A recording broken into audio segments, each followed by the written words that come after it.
actually, I do know like two Finns who have graduated from the Harvard Graduate School of Education. For example, last year I remember I met one researcher who said that she didn't dare to tell at the university that she actually wants to become an entrepreneur. So that's why she came actually to Hub, Helsinki Education Hub, which was the right place to testing your idea and talking to others. You will also notice immediately if someone else is in the industry and maybe they have already done it, what you plan. So it's also good to know or so.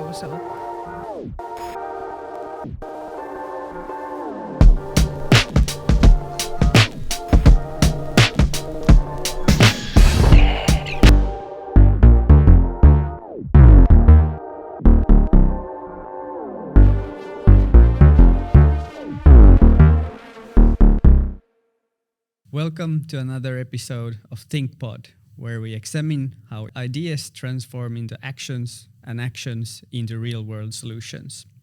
My name is Ville Bengs, and I am your host for today. This episode will explore the realms of entrepreneurship and innovation with a fusion of education and technology. We're joined by a remarkable guest, Ulla Hemminki-Reijonen, a graduate from Harvard University in Educational Technology, and a project lead of the Global Campus project at the University of Helsinki. Ulla is here to share her expertise and experiences with us. If you are interested in discovering how these elements are shaping the future of learning and innovation, this episode is for you. Welcome, Ulla Hemminki-Reijonen. Thank you. Great to be here. We're really very thrilled to have you here. And I think we should start with a sort of background profile on you. How come you have a master's degree from the University of Harvard with a focus on EdTech? Well, I had been working with EdTech product development and sales for some time. And then I was thinking like, hey, this was a good moment to actually deepen my knowledge, especially on the research related to EdTech. And I knew this is my industry, so I wanted to go deeper in that. All right. I remember from earlier when we were working together, you flying over to the States for the graduation ceremony.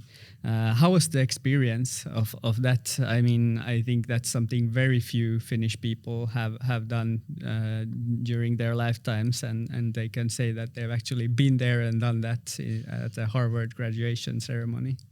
Yeah, well, actually, I do know like two Finns who have graduated from the Harvard Graduate School of Education, one in the 70s, I guess, and the one a few years before me. So yeah, maybe we are not that many, at least from that school. And I think we were a pretty exceptional cohort with my classmates because during our visa process, the COVID pandemic hit us. So all the processes were cancelled and we didn't know what will happen. But obviously we were not going to US. However, then Harvard University decided to transform all the education in that school into online. So we were lucky to still get to study. And then actually, when thinking about the topic that we were studying, EdTech and innovation, so that was a perfect demo. We could see like how the professors in EdTech, like the best experts in the world, are transforming their own education into online all of a sudden. So we got a really nice experience from that, and I think, yeah, then after pandemic, they invited us for the graduation ceremony to go to the US, and we had a homecoming week. We got to meet all the students and professors, and it was really nice to see all these people for the first time in life. All right, that sounds really great. I'm a bit envious of you, Ulla. Looking back at your whole journey at Harvard, what would you say that you benefited the most from doing those studies? What is there something special that you feel like you've learned? Probably a lot. Yeah, that's true. The entire program, if I'm thinking about that, technology, innovation, and education, it was about the kind of mindset. So they first ask, like, what's your idea?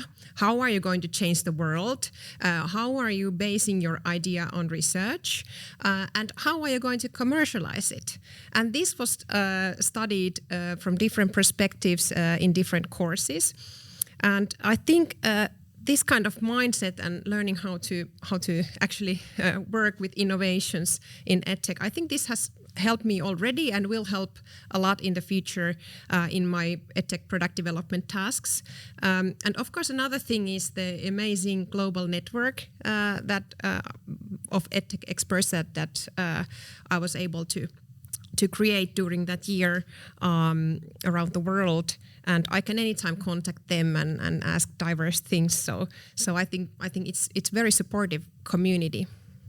Yeah, and it sounds like you gained a really valuable network as well as the education. If we look at the greater team here, education and technology, we can for sure say that these are topics of the future. I mean, education is needed everywhere in the world, and I think it's going to be even more important in the future with a changing world and climate change and different kind of crises going on. So we can say that there's a massive need to educate people, both in schools and on workplaces, and digitalization has left its everlasting mark on learning. But why did you become interested in education and technology in the first place? What motivated you to learn more about the theme? Yeah, well, in my previous tasks in EdTech product development, I think the most rewarding thing has been the co-creation projects and events with learners. So when you have some idea and you get to test that for the first time with real users, you notice okay, this part didn't work at all. They really, I have to change my idea. But then actually this one worked really well. So I think those events when you get to test your ideas and so on. So I think that when you realize hey, okay, if we continue with this one that works, and maybe we can make learning more engaging, more efficient, and see how the kids get excited about new tools that help them to learn. I think those were the inspirations in the first place to continue in this industry, and I still think that those co-creation and testing events are my favorite parts, also currently in my work. All right, that sounds good. Moving forward, after Harvard and being my colleague at Helsinki Education Hub, which is from where I know you, Ulla, you now work at the University of Helsinki. But what do you actually do there? Good question. So currently I'm leading the university-wide EdTech development project called Global Campus. That's a lot of words. Yeah. So we are being said we are sort of a startup inside the university, and we have the task to test the limits of online learning and what it means in action. So we are experimenting with teachers, new EdTech tools. We are matching the needs from the faculty with the right startups and trying to help them to really transform their education more innovative and engaging, and help to open the education also in many levels. So we co-create also new solutions. So whenever we notice something okay, this is needed by many, we can also do own product development. For example, currently we've been concepting a new kind of sustainability adventure in virtual reality. So also there are some ideas to how to use AI in higher education in a pretty nice way, so stay tuned, I would say. Oh yeah, AI is one hot potato at the moment. You said that you are figuring out new ways to do education. Does this have any effect on the ordinary life of a student at the university, and how in that case? And is there something they should know more about?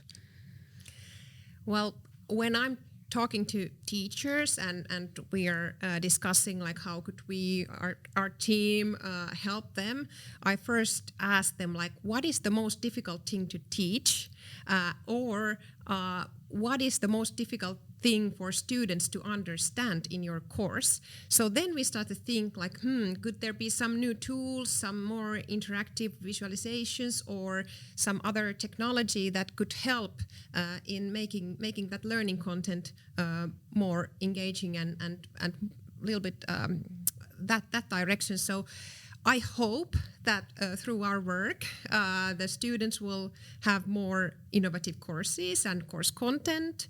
Hopefully, if I'm thinking like really honestly, like what would be my dream, I really would hope that some students would be thinking about some of the projects we've done, like, oh, can the university education look like this? Can it feel like this? So that would be like the best thing that could happen, that we could also surprise a bit.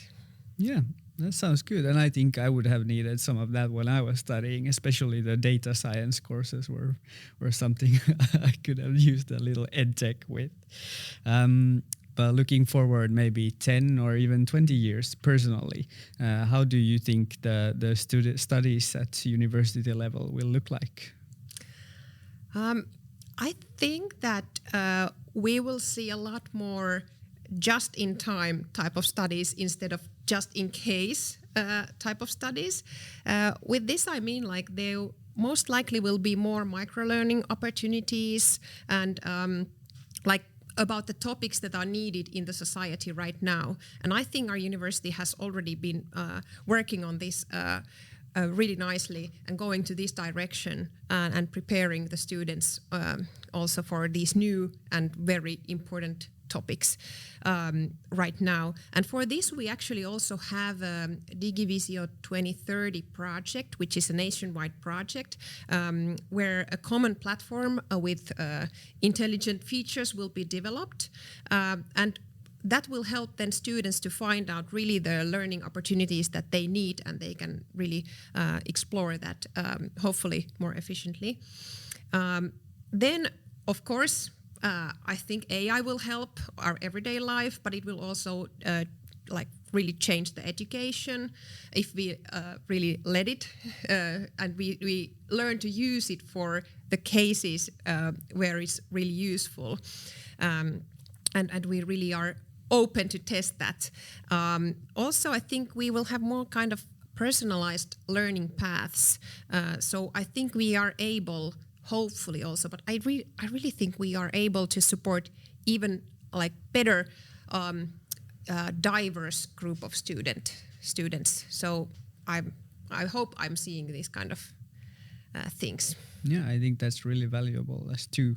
If I may go back to the AI with just one more question from your experience at the university, how has the professors' opinions been on AI and using it in education? Have you talked with anyone? Sure, we have talked with many, and I would say that in our university there is a lot of interest. So it hasn't been difficult to find teachers who want to test, who want to really try to find the ways how to use it. But I still think it's so new that, like with all new technologies, we need these case studies. We need that somebody tries and makes also the errors and finds the ways, okay, this is how we should use this. But I think we've been providing guidance how to use that, and with in the university level also for teachers, for students, and we just need to have clear guidelines how to use that, but I think it will help in many cases in the future. All right, thank you. As you know, Helsinki Think Company is an entrepreneurship society, and we want to foster entrepreneurship and startups at the university level, especially University of Helsinki. There's evidence on science-based solutions having greater impact, and usually universities produce innovations in society, also here in Helsinki. How do you see the relationship between academia and business nowadays? Should they be separated? Can they help each other? Is there something that should be improved? Well, I think they are too separated currently. So, for example, last year I remember I met one researcher who said that she didn't dare to tell at the university that she actually wants to become an entrepreneur. So that's why she came actually to Hub, Helsinki Education Hub, which was the right place to go. But I think like this kind of attitude and culture at the university, I think we really would need to be really need to change that. But of course, it doesn't happen overnight. We are not used to this kind of actions or more commercial thinking. So I think it takes time. However, I think if we see university right now and 15 years ago, we are talking about very different kind of organization. So a lot of things have happened already, but I think still there is room for new development in this sense. Yeah, I'm sure, and it's very nice to see the city of Helsinki and the university working together to create innovations. Going forward, since you are on the inside of University of Helsinki, if I can say so, through your work, how well do you think the university does support innovation and entrepreneurship today? As an example, we have, of course, the new Helsinki Incubators program, which has started and attracted a lot of attention and promising startups during the past months. Yeah, I do think there are wonderful efforts to kind of make the barrier lower to help students and researchers to commercialize the innovations and that way like have greater impact with their work. Like the mentioned campus incubators, I think it's a wonderful initiative, and I've been following that, and it's really going well in the right direction. I also think it's worth mentioning that, which I think personally from the inside, that is really important, and as we are doing also innovation work, is that the management is so committed to innovations and to supporting that in all the levels, in the faculties, but also in the administration. I think our project actually is one great example, the global campus. So it is actually very unique that the university really management launches such projects where development team has the total freedom to really do bold and even risky experiments. And I think this way also the internal processes can develop to support innovative work, and hopefully we will also have some real learning innovations through this kind of work. But I think that's really wonderful how much support we've got also from management. And I'm sure you will have some real learning innovations, most probably sooner than later. I have to ask this since I know you from before, and I know you've been a very active person while studying earlier on. How important is the role of associations at the university level? And is there something you would like to see more of, for example, from Helsinki Think Company? Yeah, well, thinking about my own experience here at the university as a student, when I started my studies at the age of 18 in the Faculty of Arts here at the University of Helsinki, and I did my first master's here, I spent the entire study time in taking part in different kind of student organizations, such as student nations, and then the last study year being the chair of student union. So I cannot emphasize enough the importance of taking part in the student life during the study time. I think the amazingly wide network from all the different disciplines and the community and the skills that you can get when you have the responsibility of variety of operations in the organizations. It's really hard to get elsewhere when you are like young student. But here at the university you have all the possibilities to develop also other skills than just the learning content that you came here to study in the first place. So I'm sure that everybody can find their own place and own kind of organizations. I think there are like 250 different student organizations. So I think there is something for everyone. So I really encourage people to do that. It is worth going there. Yeah, exactly, and it's such a valuable resource to have, as everyone is doing it voluntarily. So that's something I really think we should encourage more at the university. if we move on to next topic, you worked with quite a lot of startups during your career. What kind of startups and companies do you see succeeding at the moment in this current climate environment and economical situation? Is it the ones using AI like we've discussed before, or is a good team more important than the actual solution? What's your thought on current entrepreneurship? I think it all starts with a good idea. The usability of your solution is one key thing to think about. If your users hate it, you are most likely not going to succeed. Therefore, you should test as early as possible with your real users. And I would say that the ones who actually listen to what their users say will be the most successful startups. And this is a true case. I've seen this so many times that the startups might not listen to what their users say. So I would encourage to this kind of actions. Yeah, and I think especially Finnish people are sort of engineering people who like to sit in our room and develop something and then emerge in 3 years and start asking, why does no one want my product? So that's why I think testing is very important. Yeah, they are kind of like waiting pretty long time before they tell up to other people about their ideas. So I think one advice would be to start discussing with people pretty early. Yeah, but should I be worried that someone steals my idea?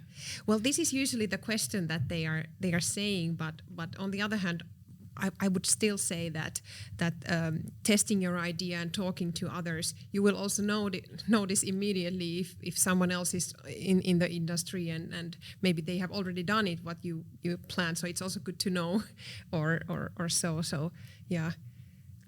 Yeah, and I mean, if you're worried about someone stealing your idea, talk with a legal counsel before you start sharing the idea. Then you have some backup.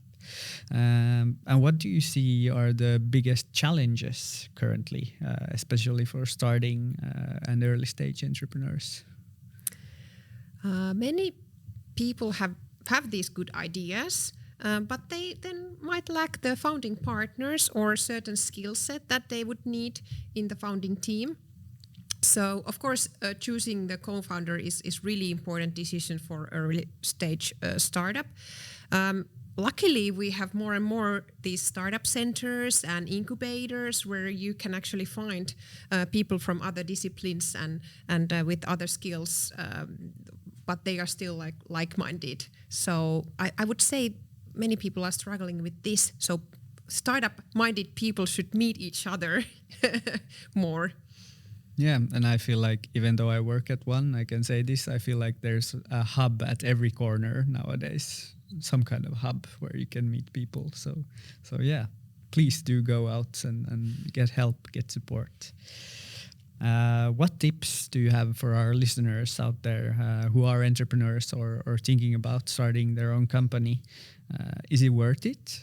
How do I know if I'm the right person to do it? Will I fail miserably while trying? Yeah, I think starting an own company, if you have a great idea, it makes lots of sense. If you are believing in your idea, I really again would encourage them that start talking about that for other people and don't be ashamed of your idea too much. And this way you will get feedback. You can test if the idea is worth taking forward. Also, I think many people think that you need to be a certain type of person to be an entrepreneur. But yeah, as mentioned, me and you, I think we worked with over 100 startups already at the hub. So meeting a lot of founders, and I would say that every founder is different and has different strengths and skill sets. So maybe yours is really the right kind of skill set for a specific need. Yeah, that's a good point. And yeah, going back to what you said earlier, validation is key to begin with. I think if you go to any incubator or accelerator program, you have to validate your idea to begin with. And for anyone out there wondering where to begin when starting a company, I warmly suggest you check out everything Helsinki Think Company has to offer. There's a lot of events and entrepreneurship programs you can attend to and get started, and even grants you can apply for. And of course, joining a community of like-minded people and meeting them and just discussing, exchanging ideas is always important and will certainly help you on the way. But one important question, Ulla, why are you not an entrepreneur? Well, now our team at the university is defined as startup inside the university. So in a way, we are thinking and acting like a startup already now. So this is a perfect organization for me right now. Of course, never say never. Who knows what will happen? I think people will have like 5 to 7 careers in their lives. So I don't know, maybe this one is my third one or something. I wonder on which one I am. Well, anyway, I think I could be an entrepreneur. I'm not a very tech-savvy guy, but I could do something simple like move to Lapland and have a bed and breakfast or start a car dealership or something. You never know what the future holds. If we circle back to the theme of education and technology that we began with, what would you say are the current trends that you are most interested in? And what do you think will play a major role in the not so distant future? Of course, you talked about the education at university level already, but in general, maybe. Yeah, well, we already talked about this buzzword AI. But seriously, I really think that there are plenty of opportunities for education also with these new technologies that we just need to explore. We need to find the use cases, which we don't have yet. As well as with immersive solutions, the studies show that we would need even more educators to define the ways we use these new emerging technologies. So I think we also need like diversity in the product development teams and so on to make more diverse solutions with these new technologies, especially for education.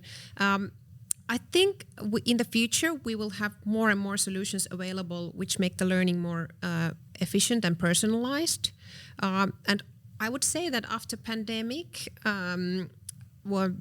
I've seen this trend of having more and more EdTech startups focusing on student well-being, which has been great. I really honestly think that technology can provide also more kind of holistic learning experience and help the learners in diverse ways, not just understanding the learning content, but also how to cope with your stress or your feelings. And I think we should think bigger. So how to function as a human in nowadays society, maybe? Aren't we educating people for like society and real life? Yeah, exactly. Well, I never learned how to pay my taxes, and I think that's something the EdTech community should tackle. There's a lot of talk about education results in Finland, and if technology like iPhones and such are the root cause of a decline in the learning results of Finnish learners. Do you have an opinion on the matter? It's a sensitive topic, of course, but I'm wondering in which situations can technology actually be helpful?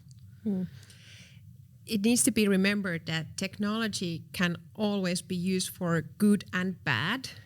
First of all, I think we need clear guidelines, for example, for using mobile phones in classes. We know that like gaming or browsing in the internet or getting constant notifications from social media, of course, these can be very disturbing for the focus in class. But if phones are used as the devices for learning, they can be very good tools. And for example, I really value that that the learners will learn media literacy, how to think critically about the news you see, is that fake news, ICT skills. However, like how could they learn these skills without using the actual devices that are meant for this, and devices that are part of their everyday life? So school needs to be also seeing what is happening in elsewhere in the world and in the life of the students, and help them to cope with different things. And also the recent study showed how technology can help especially diverse learners.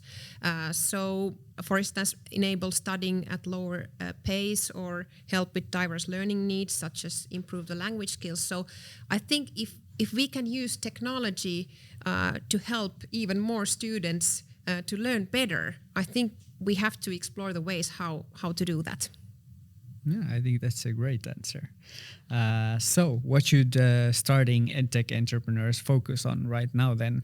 How do we create these better pedagogical innovations in Finland, which we then can hopefully share with the rest of the world? Yeah, I think everybody in Finland needs to start thinking globally from the day one. We are such a small country.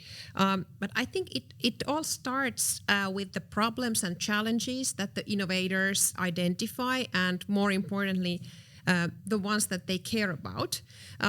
So if they are on a mission and they really want to find a solution that changes the world and I'm gonna fix this problem, I think they are more likely to find it. I just recently joined this UNICEF Learning Innovation Hub's expert group, where we defined the EdTech for Good framework, how to evaluate good EdTech solutions that can scale globally. So I think there are some things particularly that the Finnish entrepreneurs or people here should remember. For example, having solid research base is always important, and thinking about how your solution will help to achieve certain learning objectives. Also, it needs to be accessible in diverse locations and in different cultural contexts. So if you are making a solution for Finland and in Finland, you have to really think how you can customize it for different locations. So I think the one thing that the entrepreneurs here and innovators should think about is to think big and also be brave. I think we are not so good at marketing like our own solutions, but I would encourage people to think big. Yeah, go abroad. Wise words. Well, to summarize it, education and entrepreneurship will for certain have a major impact on society in the future as well. These have been some very interesting discussions. I want to thank you, Ulla, for joining us today. It's been great to see you, and it's been great to hear your thoughts and expertise on the topics. Thank you so much, Ville. And for anyone listening, you can access the massive open online course, or MOOC, with the title Uncover Finnish Education, which was the latest project where Ulla and her team helped to create special features such as simulations. You can access it by going on the website mooc.fi or just simply Googling it. And the Helsinki Think Company services you can find at thinkcompany.fi. Thank you for tuning in for another episode of ThinkPod. If you enjoyed today's conversation, make sure to subscribe, like, and leave us your comments, questions, and thoughts, and we will get back to you. Also, stay tuned for more inspiring stories and extraordinary journeys that shape our world in Finland. Until then, keep innovating and keep making an impact.